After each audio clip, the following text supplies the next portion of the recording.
반갑습니다. 네, 오늘 하나님께서 기대하는 만큼, 주님을 바라보는 만큼 각자에게 만나주시고 말씀해 주시고 터치해 주실 줄로 믿습니다. 기도와 성령에 대해서 주제로 말씀을 나누더라 그래서 오늘은 기도에 대해서, 내일은 성령에 대해서 함께 말씀을 나누고, 또한 말씀이 오늘 기도하는 가운데 실제로 체험되어지고 경험되어지는, 그래서 기도하는 가운데 병이 치유받고, 기도하면서 묶임들이 풀어지기 시작하고, 기도하면서 환상과 예언과 꿈을 보는 역사 있기를 주님으로 축복합니다. PPT를 같이 보도록 하겠습니다. 우리가 사는 세상은요, 눈에 보이는 세상이 있고, 여보세요? 안 넘어갈까요? 눈에 보이지 않는 세상이 있습니다. 세상은 눈에 보이지 않는 세상, 천국, 지옥, 하나님, 마귀, 귀신, 천국, 이런 것들은 실제로 존재한다고 믿지를 않습니다. 그런 것들은, 천국과 지옥, 하나님, 귀신, 이런 것들은 종교적인 영역 속에서, 상상 속에서나 있는 것이지 실제로 존재한다고 믿지를 않아요. 그래서 모든 유치원부터 대학 교육까지 모든 과정은 과학적으로 가설을 세우고 검증이 되어진 것만이 진리라고 믿는 유물론적이고 진화론적인 세계관에 의해서 모든 교육이 이루어져가고 있다라고 하는 겁니다. 그런데 성경은 뭐라고 말하고 있냐면, 우리가 사는 세계는 눈에 보이는 세계가 있고, 이 눈에 보이는 세계도 실제입니다. 그렇지만 눈에 보이지 않는 세계, 이것도 실제예요. 두 세계가 함께 존재한다고 성경은 말씀해 주고 있다라고 하는 거예요. 근데 더 중요한 게 뭐냐? 분명히 눈에 보이는 세계가 있고 보이지 않는 세계가 있는데, 이 세계는 따로따로 떨어진 것이 아니라 밀접하게 연관이 되어져 있다라고 하는 겁니다. 한 걸음 더 나갈게요. 눈에 보이는 세계와 보이지 않는 세계는 밀접하게 연관이 되어 있을 뿐만 아니라, 더 나아가서 넘겨주시겠습니까? 눈에 보이는 것은 보이지 않는 것에 영향을 받고 있다는 거예요. 자, 중요한 얘기입니다. 우리가 사는 세계는 눈에 보이는 세상이, 이렇게 눈에 보이는 세상이 있어요. 다시 그리며, 눈에 보이는 세상이 있어요. 보이지 않는 세상이 있어요. 근데 중요한 건 뭐냐? 이건 따로따로 노는 것이 아니라 밀접하게 연관되어 있을 뿐만 아니라, 더 중요한 게, 눈에 보이는 세상은 보이지 않는 것에 영향을 받고 있다. 마치 보이지 않는 것이 뿌리라 그러면 보이는 것은 열매와 같다라고 하는 겁니다. 자, 예를 들어서 사람이라고 할 때는 눈에 보이는 육체와 보이지 않는 영혼으로 구성되어 있습니다. 여러분, 살아있는 동안 영혼과 육체가 분리가 돼야 안 돼요. 내가 지금 질문하는 거예요? 분리가 돼야 안 돼요? 안 됩니다. 이게 분리가 되면 뭐 한 거예요? 죽은 겁니다. 절대 분리가 되지 않습니다. 자, 몸이 아파가지고 병원을 가요. 그 증상은 있어가지고 너무 아파서 병원 진단을 받는데 증상은 있는데 아무리 검사를 해도 원인이 안 나와. 이때 의사분들이 뭐라고 말씀하시나요? 신경성이군요 그래요. 마음이 원인이 되어져서 육체의 질병으로 나타난다는 얘기예요. 그래서 의학용어로 된, 한국말로 된 의학용어가 하나 있습니다. 아줌마들이 많이 걸리는 병, 무슨 병이죠? 화병. 화병. 분명히 마음이 원인이 되는데 육체적으로 질병이 나타난다는 얘기예요. 욥에게 큰 고난이 닥쳤습니다. 욥은 왜 자기에게 그런 고난이 닥쳤는지 이유를 알 수 없었어요. 그런데 우리는 알죠. 욥에게 고난이 닥쳤던 원인이 하늘에서 하나님과 사단의 대화가 원인이 되어져서 욥에게 큰 고난이 닥치더란 얘기예요. 여러분, 나무가 크게 자라고 풍성한 열매를 맺기 위해서는 반드시 눈에 보이지 않지만 뿌리가 깊이 뿌리를 내려야 됩니다. 뿌리가 얕으면 나무 크게 자랄 수도 없고 풍성한 열매를 맺을 수도 없다는 얘기예요. 자, 이처럼 성경에서 말하는 중요한 세계관입니다. 우리가 현재 눈에 보이는 이 세계는 보이지 않는 세계에 영향을 받고 있다라고 하는 거예요. 그리고 고린도후서 4장 18절 말씀을 보도록 하겠습니다. 자, 같이 읽습니다. 시작.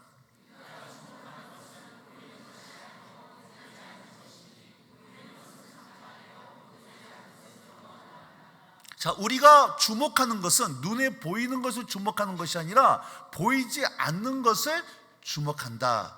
여러분, 이 말씀 오해하시면 안 됩니다.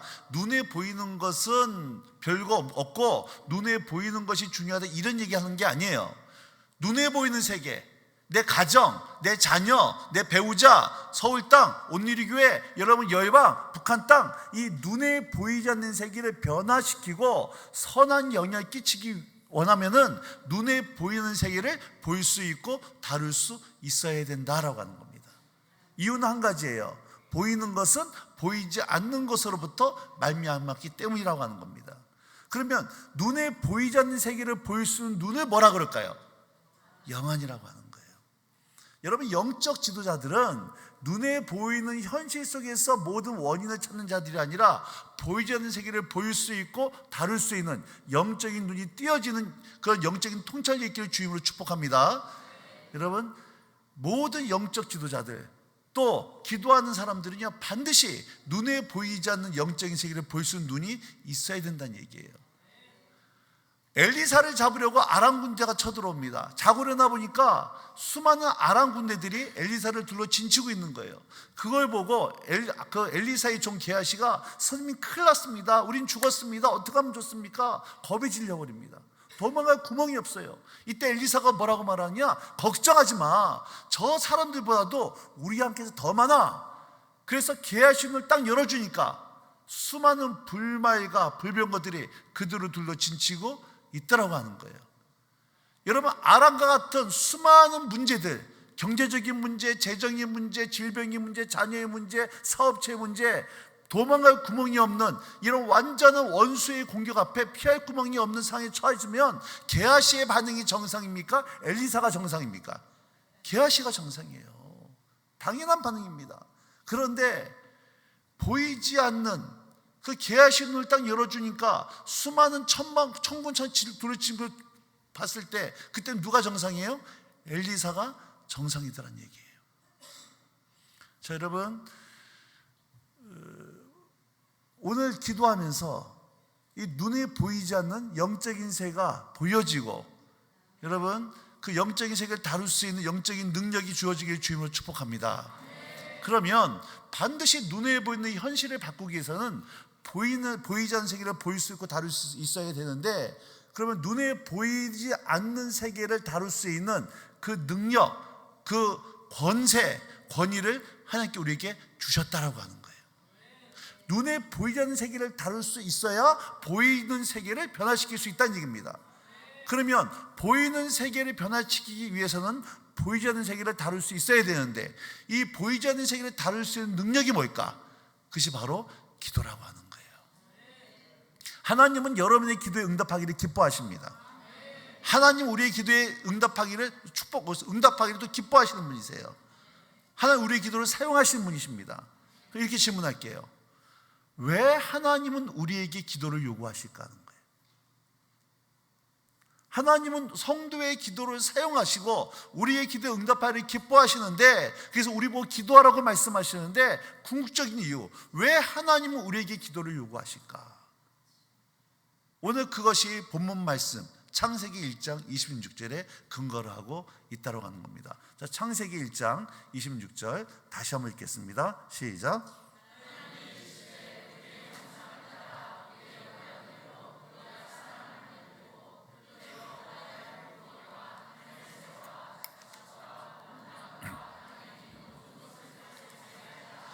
자, 그림 보여주시겠어요?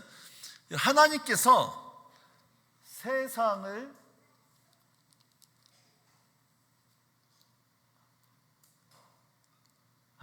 세상을 창조하셨습니다. 그리고 마지막 날 사람을 만들었는데 하나님께서 한 원칙을 정하셨어요.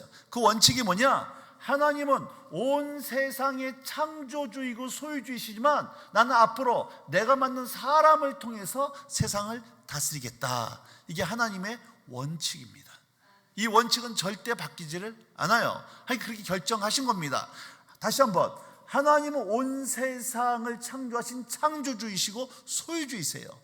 하나님 직접 세상을 다스릴 수 있지만 하나님 원칙을 정하셨는데 나는 하나님의 형상으로 만든 이 사람을 통해서 세상을 다스리겠다 결정하셨다라고 하는 겁니다.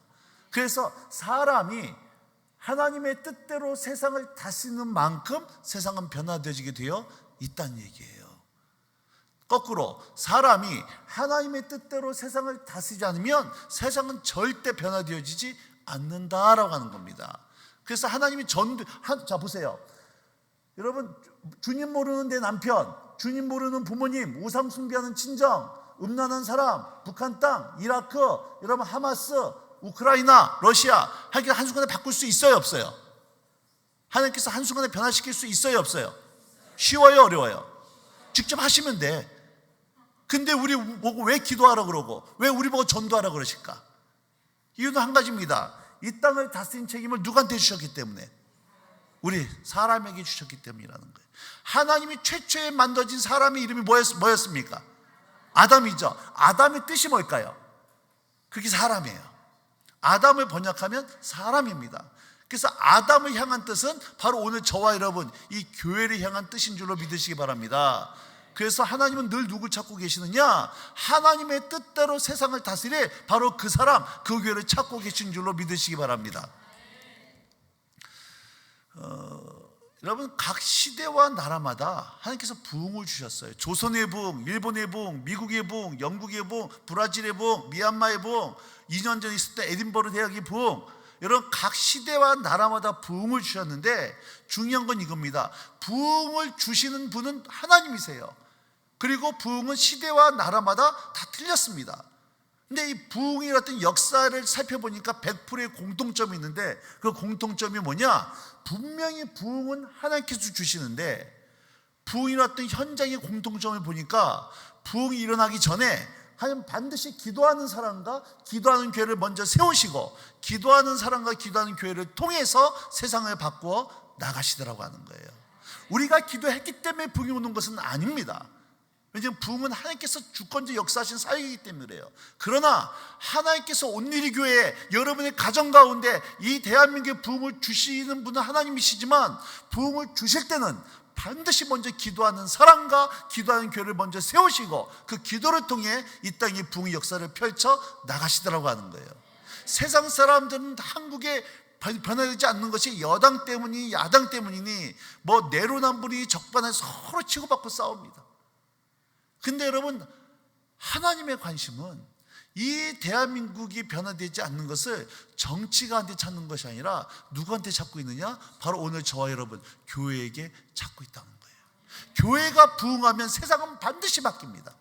그러니까 교회가 타락하면 세상은 변화될 수 없다는 얘기예요.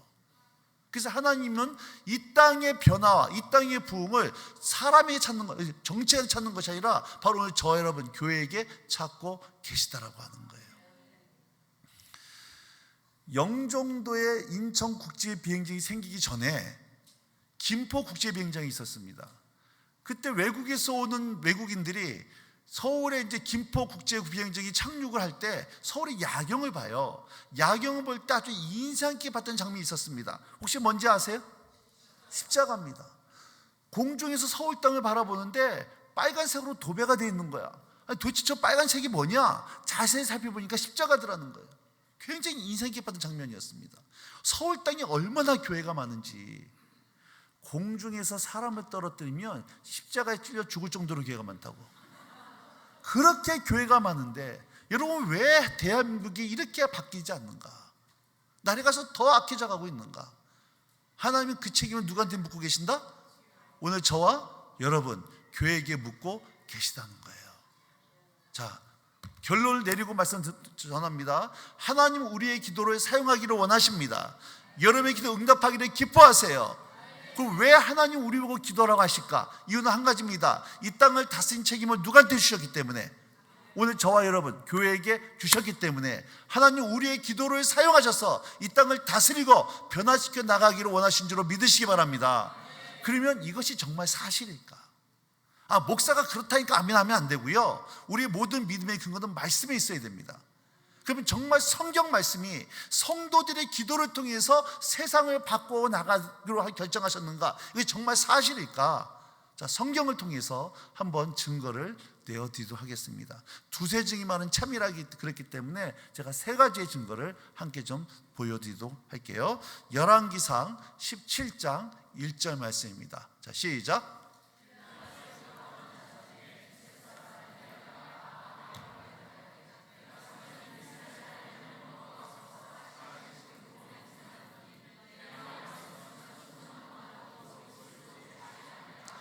여러분, 이스라엘의 가장 악했던 왕이 누구였어요? 아합 왕입니다. 이 아합 왕이 이세벨이라는 여자 하나 잘못 만나가지고 이방 여자였습니다. 온 나라가 이세벨을 통해 바알 국가로 나라 종교가 바뀌어버립니다. 온 나라가 우상천지가 되니까 이때 하나님이 누굴 등장시키느냐? 엘리야 선지자를 등장시켜요. 그 하나님께서는 엘리야 보고 예언하라 그럽니다. 자, 뭐라고 예언했는가? 빨간 글씨입니다. 내 말이 없으면 수년 동안 비도 이슬도 있지 아니하리라. 너 예언해. 앞으로 이때 비가 오지 않을 거야. 엘리야가 하나님의 음성을 듣고 예언하니까 실제로 몇 년 동안 비가 안 왔어요? 3년 6개월 동안 비가 오지 않았습니다. 자, 기억하세요. 이스라엘 땅에 비를 내리지 않은 분이 누구셨습니까? 하나님이 내리지 않으신 거예요. 확인되셨죠? 18장 1절로 넘어가겠습니다. 시작.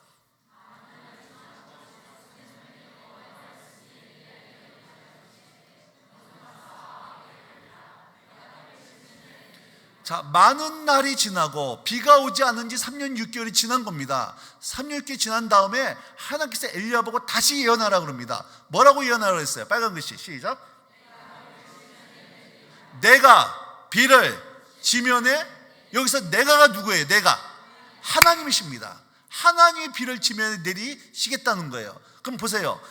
17장에 비를 오지 않게 하신 분이 누구셨습니까? 18장에 비를 오게 하신 분이 누구세요? 분명히 하나님이 비를 오지 않게 하셨고 비를 오게 하셨죠? 확인하셨습니다. 야고보서 5장 17절 18절 할게요. 시작.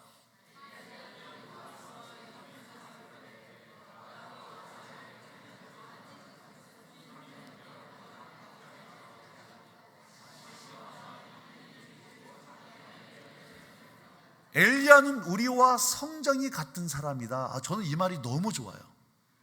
엘리야는 참 우리처럼 삐리삐리하고 쪼다 같은 존재였구나. 참 보기에 참 거시하고 한심한 존재였구나. 이럴 때 옆 사람 쳐다보시면 서로 좀 마음 어려울 수 있어요. 여러분, 우리와 같은 똑같은 사람인데 보세요. 엘리야가 비가 오지 않기를 간절히 기도한즉 그 땅에 비가 오지 아니하였고 다시 비가 오기를 기도하니까 비가 왔다는 거예요. 잘 보세요. 야고보서 말씀에 의하면 이스라엘에 비가 오는 것과 오지 않는 것이 누구에 의해서 결정된 겁니까? 자, 엘리야가 비가 오지 않기를 간절히 기도한즉 비가 오지 않았어요. 엘리야가 비가 오기를 기도하니까 비가 왔습니다. 야고보서 말씀에 의하면 누구에 의해서 비가 오고 안 오고 결정됐어요?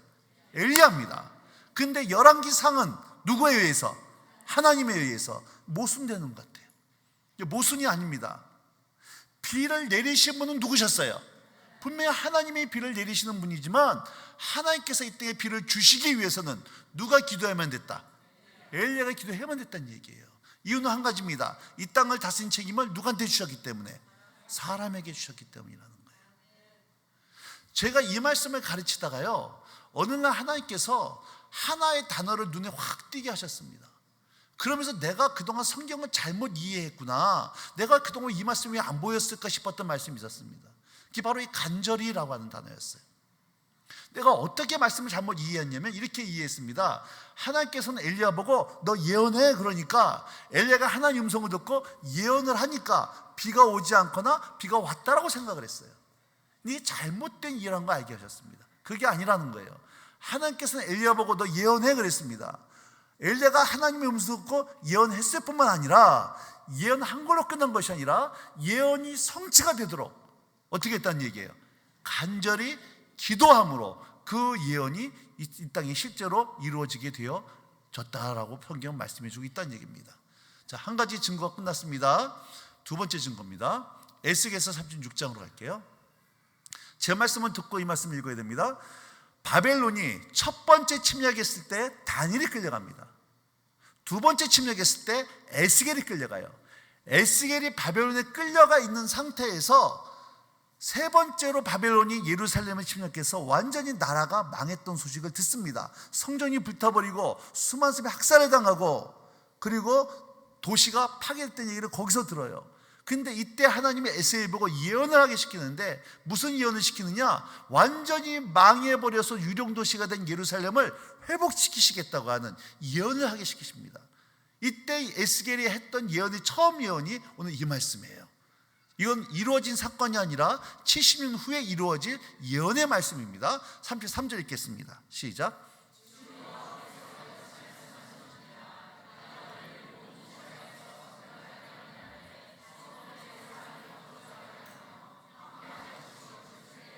자, 내가 너희를 모든 죄악에서 정결해야 하는 날, 바빌론 포로에서 너희를 회복시키는 날, 70년 만에 다시 예루살렘으로 돌아가게 된 바로 그날에는 사람들이 살지 못했던 성읍들에 사람들이 거주하게 할 것이고, 완전히 전쟁으로 무너졌던 도시를 다시 건축되게 하겠다라고 하는 예언의 말씀이에요. 34절.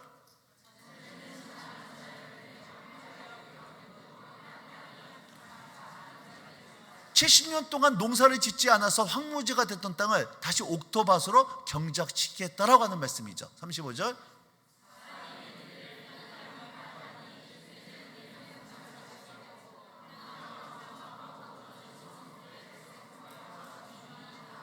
여러분 33절, 34절, 35절 했던 얘기 또 하고 또 합니다.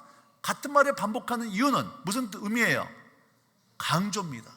완전히 망했던 예루살렘을 반드시 회복하겠다고 하는 하나님의 의지의 표현입니다. 36절.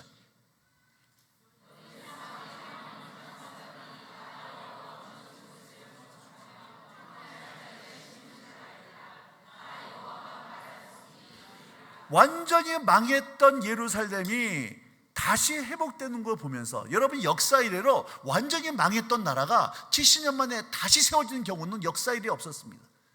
완전히 망했던 나라가 70년 만에 다시 건축되는 걸 보면서 주변 이방 백성들이 정말 하나님이 계시네, 이거 알게 하겠다는 거예요. 근데 36절 맨 마지막 절 빨간 것이 다시 한번 읽겠습니다. 시작. 나 여호와가 말하였으니, 무슨 의미인가요 이게? 나 여호와가 말하였으니 이루리라. 무슨 의미예요? 이 일은 반드시 누구 말이기 때문에? 하나님 말씀이기 때문에 이 일은 반드시 이루어진다는 거예요. 그런데 37절 시작.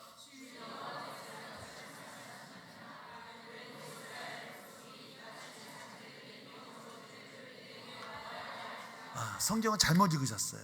그렇게 읽으시면 안 됩니다. 다시 제대로 읽으세요. 37절 시작.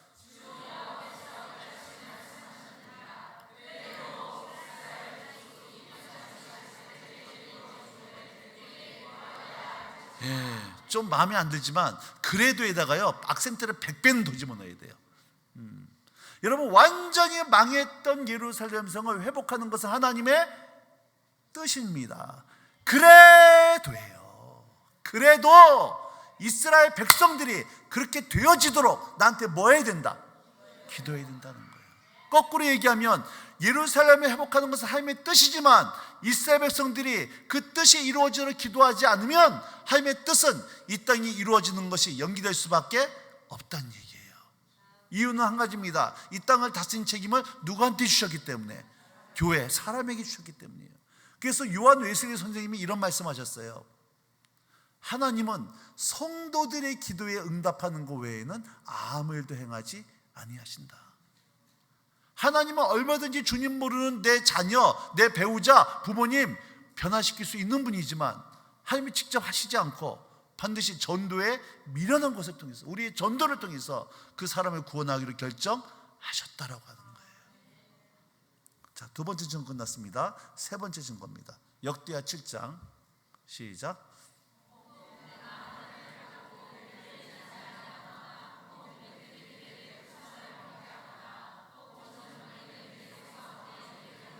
자, 혹 내가 하늘을 닫고 비를 내리지 않아. 하늘이 닫혀서 비가 오지 않습니다. 거꾸로 하늘이 뚫려가지고 비가 쏟아져요. 이건 사람의 힘으로 어찌할 수 없는 상황이죠. 메뚜기들에게 토산을 먹게 하고 1년 동안 농사를 짓고 추수하는 날 메뚜기들이 수십억 마리 메뚜기 달려와서요 곡식이 남지 않습니다. 이건 재앙 중에 재앙이에요. 아무리 애쓰고 노력해도 원하는 결과가 생기지 않아요. 혹 전염병이 내 백성 가운데 유행하게 할 때, 신종플루, 사스, 구제역, AI, 코로나, 이런 모든 전염병들이 전 세계적으로 유행하고 있습니다. 여러분, 지금 13절은요 현재 지금 전 세계적으로 대한민국에서 진행되고 있는 사건입니다. 이런 일이 벌어지고 있을 때 14절 시작.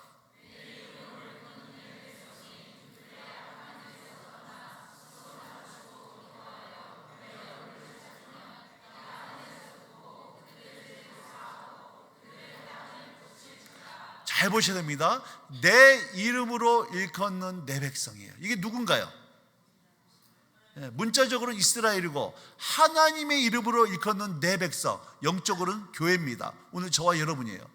이 교회가 하나님의 백성이 어떻게 살았는가 보세요. 그들의 악한 길에서 떠나 스스로 낮추고 기도하여 하나님의 얼굴을 찾았다. 이 말은 교회가 그동안 어떻게 살았다? 하나님을 떠나서 교회가 타락하고 성도들이 변질되어 있었는데, 이 변질된 성도들이, 타락한 교회가 그들의 죄를 회개하고 하나님께 돌아오면, 다음 그림 한번 보여주실래요? 똑같은 그림. 네, 완전히 타락했던 교회가 하나님과의 관계가 회복되고 나면, 돌아오면 하나님께서 이 교회의 죄를 사하시고 이 교회를 통해서 이 땅을 뭐 하시겠다? 고치시겠다는 거예요. 그럼 이 땅이 고쳐지기 위해서는 먼저 누구의 회복이 있어야 된다? 교회의 회복이 있어야 된다는 얘기예요. 아담이 타락하니까 에덴이 저주를 받았습니다. 그럼 저주받은 에덴이 회복되기 위해서는 먼저 교회가, 사람이 회복되어야지만 된다라고 하는 거예요. 이유는 한 가지입니다. 이 땅을 다스린 책임을 누구한테 주셨기 때문에? 교회에게 주셨기 때문이에요. 저는 매년마다 20몇 년 동안 중국에 1년에 몇 차례씩 들어가서 사역을 했었는데요. 몇 년 전부터 시진핑이 들어오지 말라 그러더라고요. 저도 이 블랙의 이름이 올라가가지고 아예 중국에서 비자를 내주질 않습니다. 그렇지만 괜찮아요. 비록 많은 선교사님들이 지금 중국 땅, 북한 땅, 이란, 아프간 들어갈 수는 없지만 우리는 그 기도를 통해서 그 땅을 바꾸고 변화시킬 줄로 믿으시기 바라는 겁니다.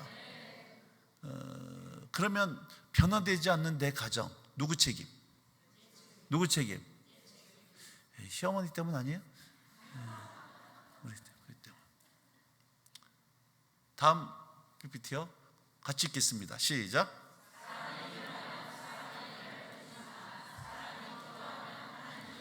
자, 사람에다가 여러분 이름을 놓고 읽을게요. 천태석이 일하며, 이렇게 여러분 이름을 놓고 시작.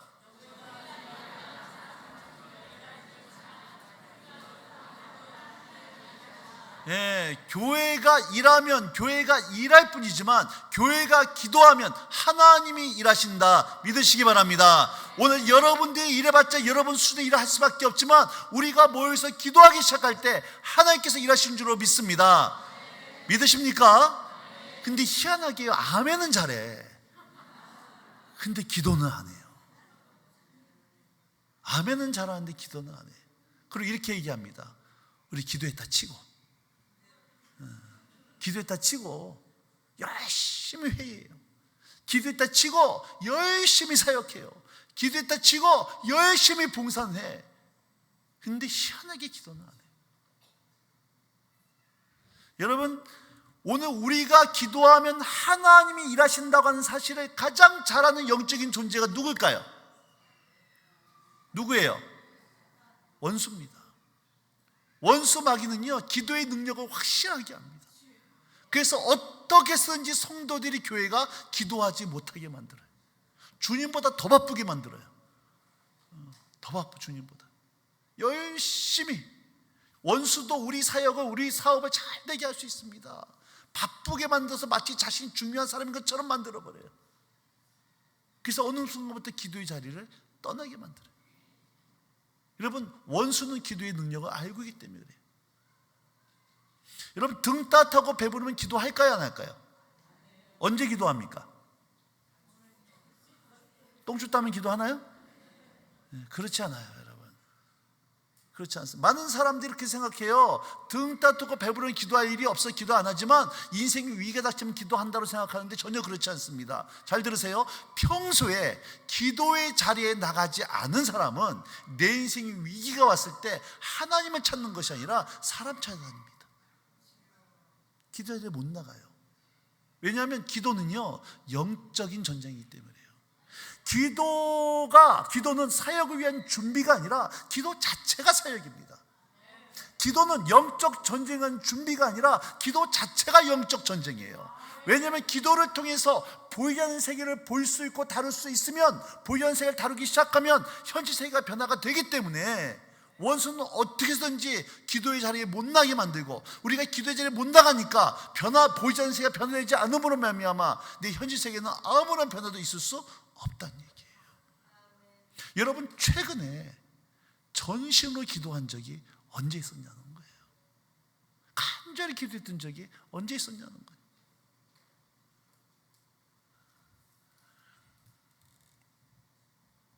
저는 대부분 이 묵상 기도를 하는 스타일입니다. 아이형이기 때문에 묵상 기도를 참 좋아하는데요. 이 집회를 나오면 부흥회를 가면은 통성 기도를 시킬 수밖에 없어요. 왜냐하면 많은 교회가요 이 기도혈이 막혀 있습니다. 부부지간의 관계가 막혀 있으면 가정이 아파요. 목사님과 장로님들과 당회가 막혀 있으면 교회가 아픕니다. 지금 대한민국이 이 여당과 여당이 막혀 있다 보니까 이 국민들이 아픈 것처럼 마찬가지로 하나님과 우리 관계가 막혀 있으면 내 영혼이 아픈데 하나님과 나이 막혀 있는 것이 뭐가 막혀 있는 겁니까? 기도가 막혀 있어요. 너무나 많은 교회들이 기도혈이 막혀 있으니까 기도가 되어지질 않아요. 그래서 제가 통성 기도를 시킵니다. 근데 안타까운 건 많은 교회들이 통성 기도를 하면은요 5분도 안 돼서 1분도 안 돼서 그냥 기도 속에 다 사라져 버려요. 그리고 마음이 너무 어려워해요. 하면 꼭 소리 질러야 하냐고. 자기들은 묵상 기도한다고. 저도 묵상 기도를 하니까 잘 됐다고 같이 묵상 기도 하자고. 같이 묵상 기도 들어가면은요 온 교회가 5분도 안 돼서 전부 다 깊은 묵상 가운데 다 들어가 버려요. 기도를 못해요. 제가 처음 예수 믿을 때만 하더라도요 여러분 한국은 4시 반에 새벽 종소리에 의해서 한국 사회가 시작이 되어졌습니다. 4시 반에 예비정이 울리고 4시 50분에 본정이 울리면서 새벽 종소리에 의해서 한국 사회가 시작이 되어졌어요. 요즘은 새벽 기도가요 이벤트가 되어버렸습니다. 특세 이벤트로 바뀌어버려요. 저는 예수 믿고 나서 그 다음 주부터 산기도를 다녔어요. 모든 교회가 다 그런 줄 알았어요. 여러분 과거 생각해 보세요. 교회마다 11시 시작해서 그 다음 새벽 예배까지 꼬박 철야 기도를 안 하는 교회가 없었습니다. 요즘은 새벽 기도 안 하는 철야 기도 하는 교회가 드뭅니다. 하더라도요 철야 기도가 아니라 쌈박 기도예요. 쌈박한 기도 끝납니다. 9시에서 11시가 철야 기도예요. 이게 그나마 그것도 안 하는 교회가 굉장히 많아졌어요. 교회마다 보면은 집이 여관이고 교회가 집이신 권사님들 그룹이 있었습니다. 집에 안 가시고 허구한 날 교회 유아실에 모여가지고 주무시는, 옛날에 교회 긴 장의자에 자줏빛 그 긴 방석, 그거 방석 둘도 말아가지고 기도하는 거, 주에 한참 모이셔가지고 허구한 날 교회 주무시고 기도하는 분들이 항상 계셨어요. 요즘은요 교회 11시만 되면 새콤인가 뭔가 때문에 교회 문 다 닫아야 돼요. 교회에서 기도가 사라지니까 여러분 세상을 향해 맞짱을 뜨고 교회가 세상 속에 변화시키는 것이 아니라 교회가 세상이 교회 속으로 들어오고 세상이 성도 속에 들어와서 변질돼 버리고 머리카락 빠진 삼손처럼 영적인 야성을 잃어버린 교회들이 너무 많다는 얘기예요. 통성기도를 영어로 뭐라 그러죠? 통성기도. 통성기도를 영어로 코리안 스타일 그럽니다. Let's pray 코리안 스타일. Let's pray 코리안 스타일. 한국 스타일로 기도하십시다. 통성기도였어요. 외국 사람들이 보기에 한국 교회는 기도하는 교회였습니다. 여러분 단시간 내에 이렇게 한 나라의 교회가 성장했던 건 대한민국밖에 없어요. 근데 안타까운 것은요 이렇게 단시간 내에 교회가 무너진 것도 한국 교회밖에 없다는 거예요. 그 중심이 어디에 있습니까? 기도에 있어요. 초대교회 때는 금과 은은 없었지만 예수 그리스도 이름의 능력은 있었어요. 현대교회는 금과 은은 넘쳐나는데 예수 그리스도 이름의 능력을 잃어버렸습니다. 지금 그 예수의 능력이 뭔지도 몰라요. 그럼 왜 우리의 삶 가운데 예수의 능력이 왜 잃어버렸습니까? 기도가 사라져서 그래요. 우리 삶이 왜 기도가 사라졌을까요? 먹고 살만 하거든요. 전능하신 카드님이 계시거든요. 마통님이 계시고 캐피탈이 계시고 대출님이 계시니까. 예전에는 우리 선배들은 밤새 기도하고 금식 기도하면서 기도 응답을 받아야 배골지 않고 애들 자녀 교육시킬 수 있었어요. 지금은 기도하지 않아도요, 교회 움직이는데 큰 무리 없고 기도하지 않아도 생활하는데 큰 무리가 없다 보니까 여러분, 어느 순간 우리 가운데 기도의 영성이 사라져버렸어요. 바라기는 여러분, 뜨거운 여름만큼이나 다시 한번 우리 삶 가운데 기도의 영성이 회복된 역사 있기를 주임으로 축복합니다. 우리 선조들이 산에 올라가서 서울 땅을 바라보면서 휴전선을 열려라, 복음 들고 가리라, 하나님 백두산 묘에서 제목을 가져다 주의 성전 건축하게 해주시고, 압록강 두멍에서 영적 수영 산상 여름 수영 개최하게 해주시고, 저 천안문 광장과 모스크 광장에서 산상 여름 광장집을 열게 하여 주시고 기도했던 그 뜨거운 영적인 열정이 다시 한번 여러분 가운데서 온 이루기 위해서 다시 한번 회복된 역사 있기를 주님으로 축복하는 겁니다. 말씀을 마쳐야겠는데요, 예수님이 세 명의 목사가 마지막이란 말을 하여튼 웬 말씀 믿지 마시고 하여튼 마지막으로 얘기할 텐데, 예수님이 세 명의 제자들을 데리고 변산에 올라가요. 9명의 제자만 남아 있습니다. 이때 간주귀신 들린 어린아이를 가진 그 아버지가 9명의 제자들이 와가지고 자기 자녀를 잘 키워주기를 부탁하는 겁니다. 제자들은요 365일 예수님과 함께 있으면서 맨날 했던 일이 귀신 쫓아내는 일이었고 병 고치는 일이었어요. 그런 제자들이 9명 함께 모여 있으니까 그 어린아이 하나 귀신 들린 거, 이거 우리가 못 쫓아내겠다 싶어서 제자들이 귀신 쫓아내는데 귀신이 안 나가는 거예요. 여러분 생각해 보세요. 명동 한거리에서 한 사람이 귀신 들렸습니다. 막 발작을 해요. 눈이 뒤집힙니다. 소리를 지릅니다. 괴성을 질러요. 그러니까는 9명의 제자들이 귀신 쫓아내는 귀신이 안 나가니까, 야 마태는 너 오른손, 도마는 왼손, 누구는 오른다리 왼다리, 머리 누르고 눈 찌르고 배 때리고 별짓 또 귀신이 안 나가. 이걸 한자성어로 뭐라 그럽니까? 이게 대량난감이라는 거예요. 이게 좀 심한 말로 왕쪽판이 그러는 겁니다. 망신 나가는 거예요. 그 9명이 제에 달려 들어가지고 귀신이 안 나가는 거예요.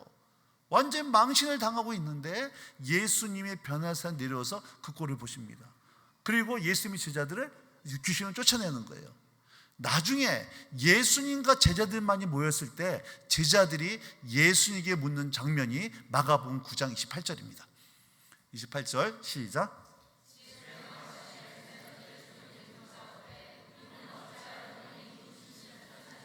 보세요.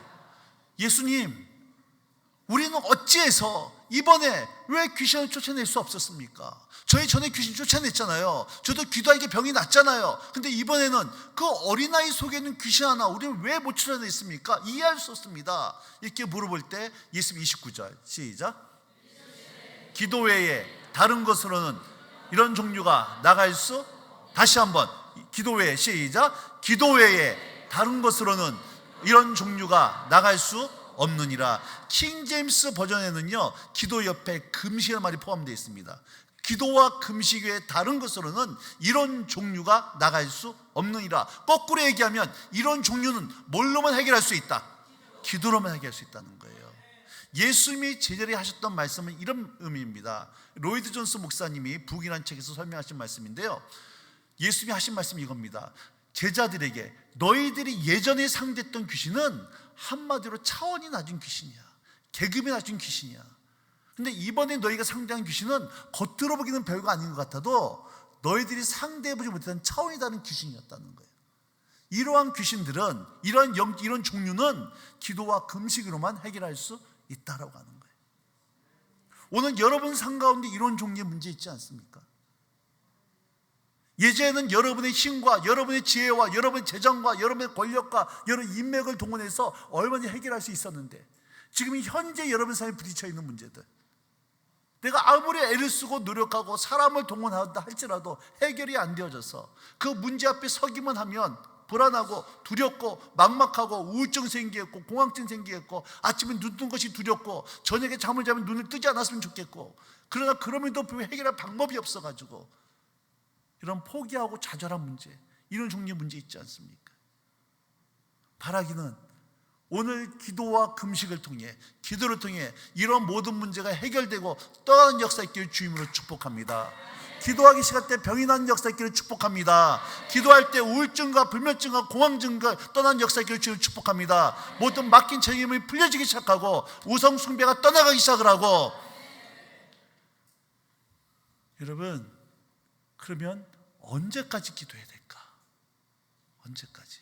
절대로 사기 바랍니다. 기도해 돌파가 일어날 때까지. 언제까지요? 기도해 돌파가 일어나. 브레이크스루라고 합니다. 제가 참 좋아하는 단어입니다. 브레이크스루, 돌파가 일어날 때까지. 물은 몇 도에 끓어요? 100도에 끓습니다. 물이 끓는 이계점 100도입니다. 99도가 돼도 안 끓어요. 100도가 돼야 끓게 되어 있습니다. 많은 사람들이 그런 얘기를 해요. 목사님, 왜 제 기도는 응답 안 되는지 모르겠습니다. 여러분 잘 들으세요. 응답이 안 되는 게 아니에요.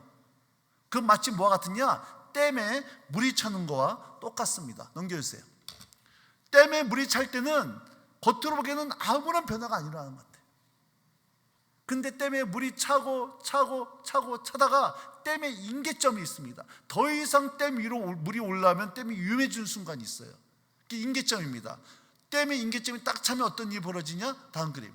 댐 문이 활짝 열리면서 물이 쏟아지는 것 같은 이런 기도 응답의 시점이 있다는 얘기예요.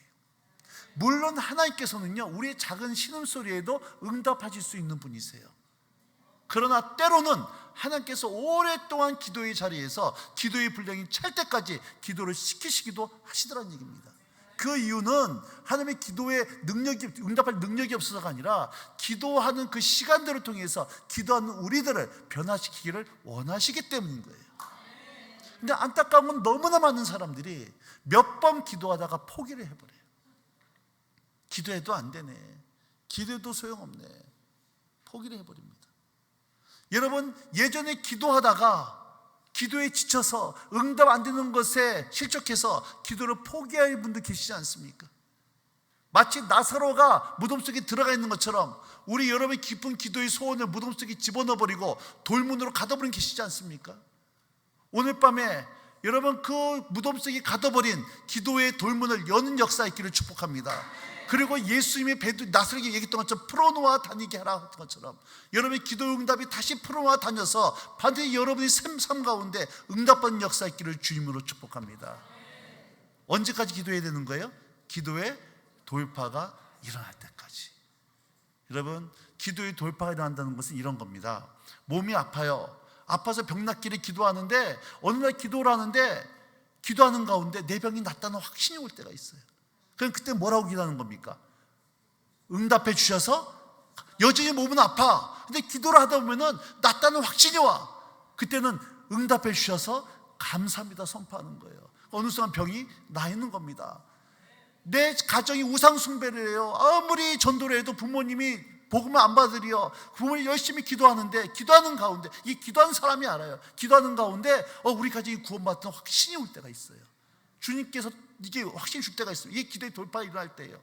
그러면 그때 뭐 하는 겁니까? 복음을 전하면 그렇게 완강히 거절했던 부모님이 그 복음 전하는 앞에 복음을 받아들이고 영접하는 사건이 벌어지더라는 거예요. 여러분, 오늘 기도하기 시작하다가 포기하지 마시고 기도의 돌파를 하시 기도함으로 말미암아 이것이 나의 간증입니다, 이것이 나의 찬송입니다, 예수에서 믿은 건 받은 적은 많습니다. 여러분, 이러한 기도의 제목을 여러분 자녀들에게 엄마 아빠가 기도했더니 이렇게 역사하셨노라 하는 기도의 간증을 자녀들에게 유산으로 물려주는 역사에 주님을 축복합니다.